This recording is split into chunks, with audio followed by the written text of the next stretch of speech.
Welcome to the This Is Parenting podcast, a show devoted to sharing the roller coaster journey of parenthood from moms and dads all over the world.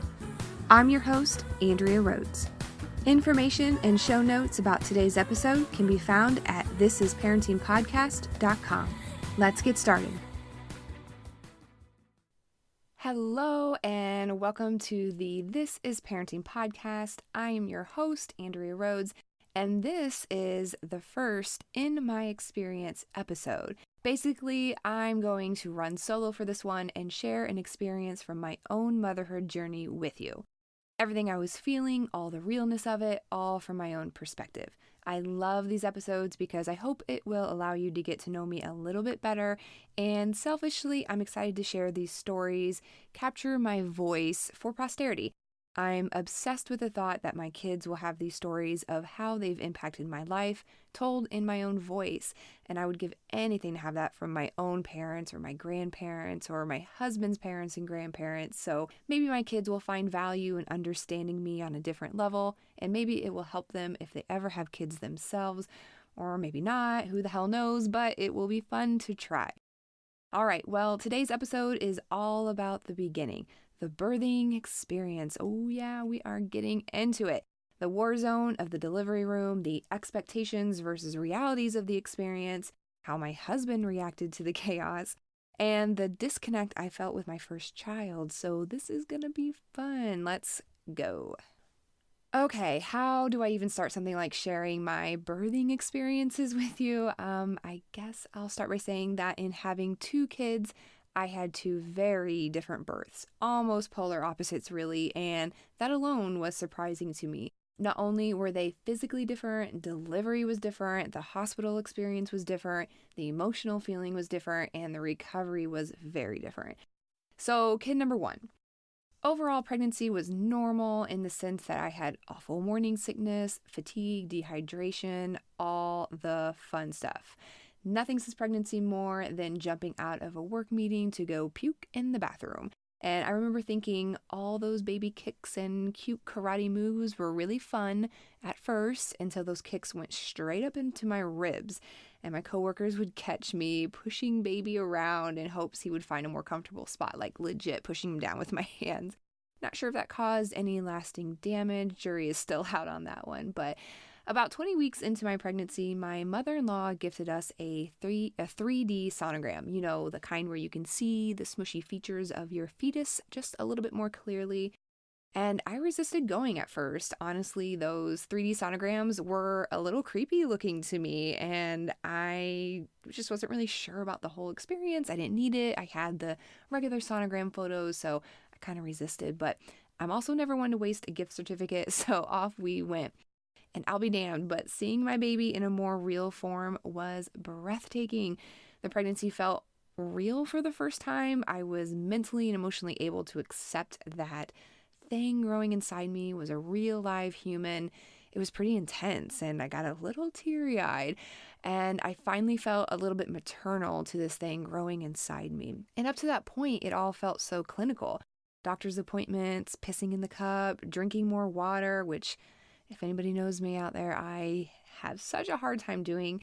Glucose tests, more doctor's appointments, blood draws, poking and prodding. And after the sonogram, the 3D one, I was just much more excited and ready to meet my kids. So I highly recommend that for anybody that is on the fence about doing it. It was money well spent and a great gift. And around the time of my first kid, birth plans were really making the rounds on Pinterest. You had to have a birth plan. And I researched it a little bit, but honestly, I was pretty set with heading to the hospital, grabbing an epidural, and having a very peaceful and serene birth. That sounded like a pretty good plan to me, so that's all I had. Nothing formal written down, just in my head, that's how I thought it was going to be.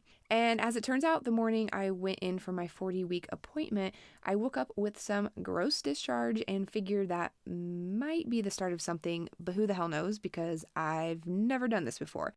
And my husband and I went to the scheduled appointment, and sure enough, I was dilated at like a 3 or a 4, and contractions had started, so my doctor said to mosey on to the hospital.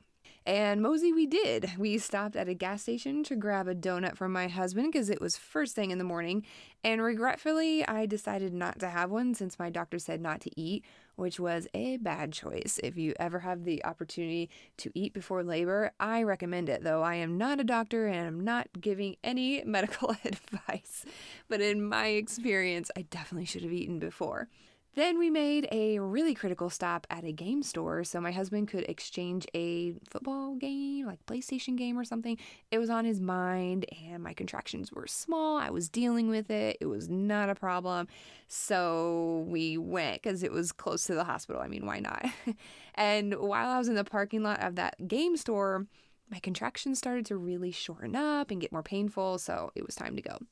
And by the time we arrived at the hospital, which was just 2 minutes away, like one stoplight away, you would have thought the baby was legit coming out. Like I was envisioning scenes from the movies where all the work and all the care stops in the ER in favor of getting me to the labor room, like all hands on deck. But that was not what happened at all. I think they could see me, a first-time mom, coming a mile away. And a quick examination showed I hadn't progressed at all from when I was checked earlier in the morning. And at that point, I knew shit was about to get real with these contractions, so I asked for my epidural. I contracted and labored until the epidural came and then felt that sweet, sweet relief. I remember telling my husband what a good decision it was to get the epidural. And why in the hell would anyone suffer through this? I even watched the movie The Help for the majority of my labor, and dare I say, it was delightful. Just hanging with my husband, all naive and shit about what was to come. It was great. Well, about that time, I was basking in how easy all of this was. My epidural wore off, and fast. And all that pain came rushing back, infinitely worse than before. There was no ramp up, so I went from a 0 on the pain scale to 1,000 in a matter of minutes. So I asked for a second dose of whatever is in the epidural, and back to La La Land I went. The only indication I had that it was time to actually get this baby out was a nurse announcing I was at 10 centimeters and to start pushing. I definitely was not mentally prepared for that announcement, like at all. I was really into watching The Help on TV, and I guess I assumed I would be there for like 24 hours before the show started. So when she said push, I was like, how? A, I'm not ready. B, I can't feel anything. And the nurse was stunned. She's like, nothing?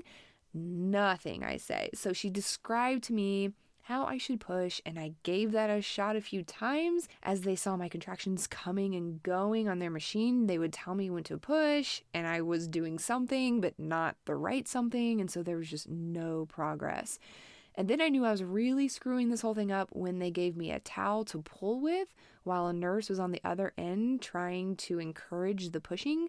That was real fun playing tug of war with a nurse who was increasingly becoming annoyed with me.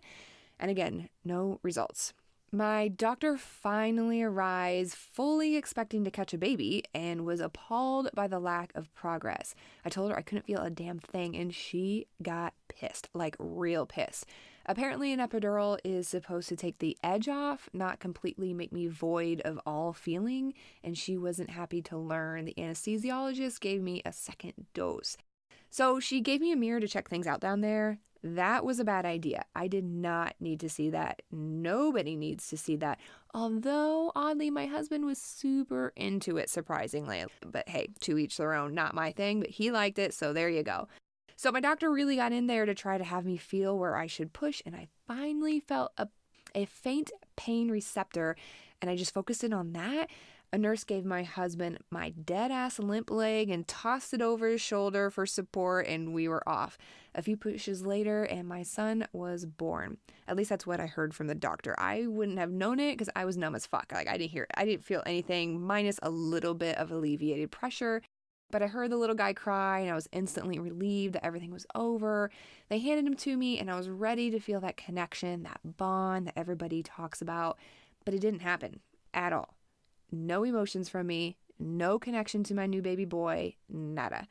And at the time, I was very aware of this disconnect, but thought of 1 million reasons as to why I might not be feeling anything. I didn't tell anyone. I just figured I would give it a minute or two and I would get there. But it just didn't happen. Breastfeeding happened. The pain of breastfeeding happened. The not knowing if your child is getting enough food happened. The changing of the first diaper happened, but the connection never did. I faked it, of course. What kind of monster would I be to the world to admit I didn't really have love for this child? I just kind of went along with emotions and acted like a mom that I really wanted to be, but just wasn't feeling, and it was all very overwhelming. And I thought I was prepared for that. I mean, everyone tells you it's going to be overwhelming, but I basically moved through the motions for the next few weeks. Breastfeeding was difficult and painful, the lack of sleep was debilitating, and all the while, I still had zero emotional connection with my child. I began wondering if I had made a mistake, a big mistake that was going to follow me for the rest of my life. Was this what being a mom feels like? Because if so, fuck this. And to add insult to injury, I was only able to take 6 weeks off from maternity leave. 6 weeks to recover from major physical trauma, the swelling, the bleeding, the pain.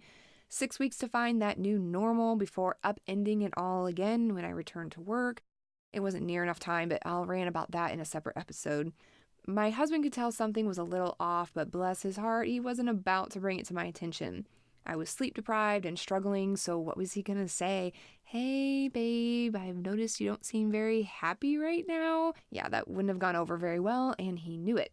At a well-check appointment at our pediatrician's office, they slid this dry erase chart across the table for me to fill out. Mostly it addressed my child's progress, but at the end there was a small section that had to do with me, the mom.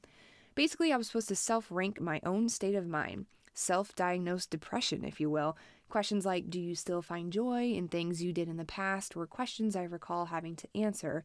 So I did what any self-respecting mom would do. I flat out lied.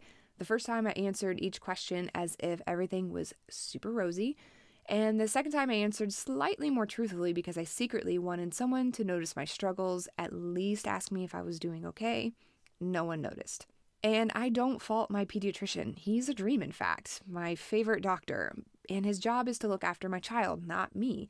In my opinion, my well-being should not be his priority, but again, who's at fault for letting mom slip through the crack is a talk for another day.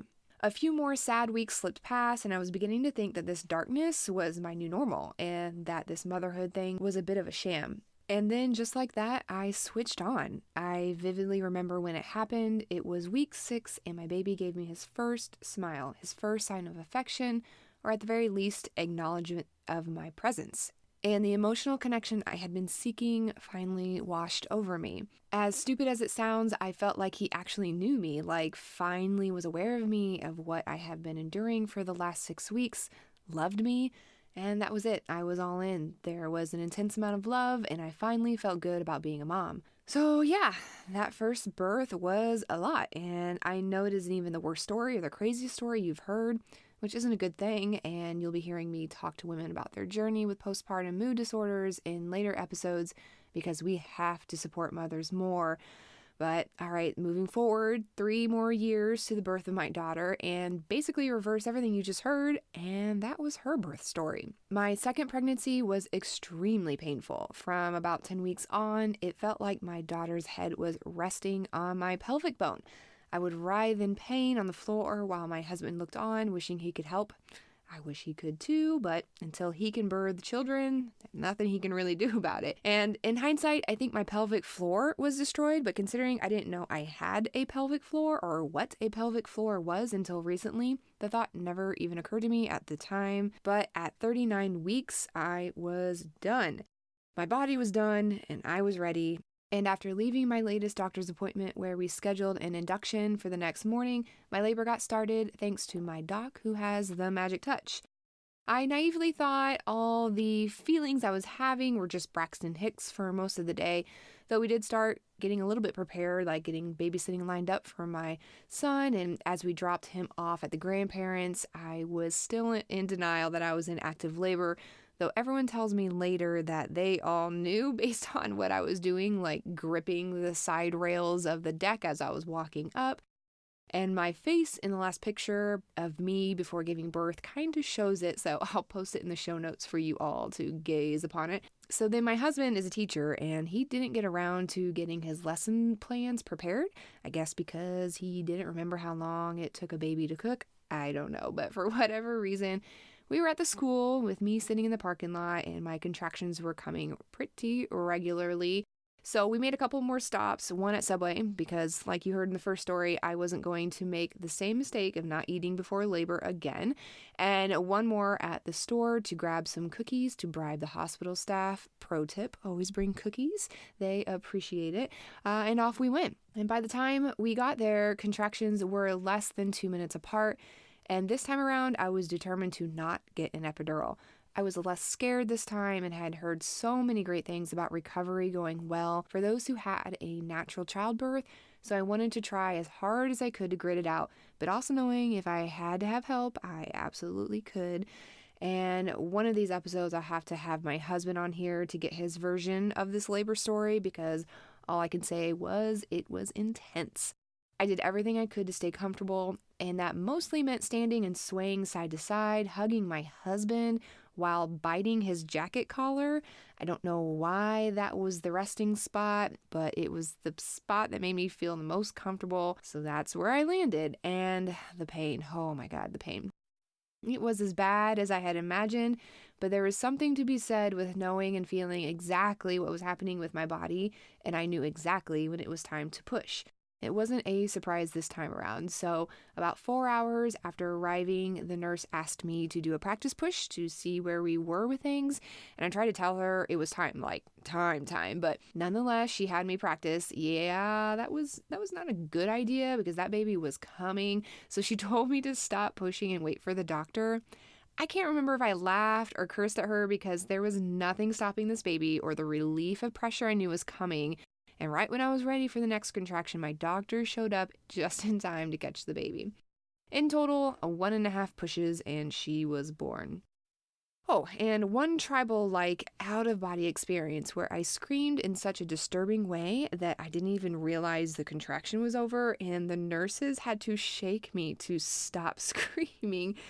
I for sure scared some other pre-labor moms on the floor that night, so I'm really sorry about that, but you just do what you have to do to get through it, and apparently that was my body's way of getting through it. Again, something my husband will comment on later, but suffice it to say, it still haunts him to this day. So baby girl's born, and they placed her on my chest, and I instantly fell in love. Absolutely instantly. Such a different experience than my first, and what do I contribute that to? I'm not 100% sure, but I do have a few theories. I think I was so drugged up the first time that my body's chemical makeup was so jacked that I wasn't in the right state to feel anything, let alone love. I also think the second time around was simply less scary. I knew it would all be okay in the end, nothing to fear, which certainly gives you a bit of confidence you didn't have before. Plus, you just know all the squishy goodness that you'll be enjoying soon, all the stuff to look forward to. And the recovery, oh my gosh, the recovery was 100 times better. I vividly remember thinking I could do a cartwheel about 10 minutes after having baby number 2. I was up and around with no problem very quickly, and the overall recovery after I got home was infinitely better. And even after I got home, there was no signs of depression or baby blues. It was all good. I mean, minus the sleep deprivation and having 2 young kids at home, all that was tough and awful, and breastfeeding was still a bitch this time around, but my mental state was much more clear and focused on the present.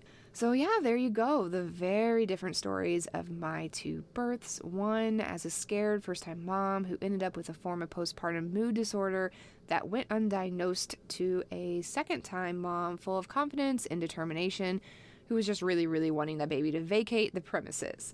So what's the takeaway here? I mean, I guess that birthing a baby is hard. It's messy. It's painful. It's rewarding, and it's disappointing. It can be any and all of those things no matter how well prepared you are.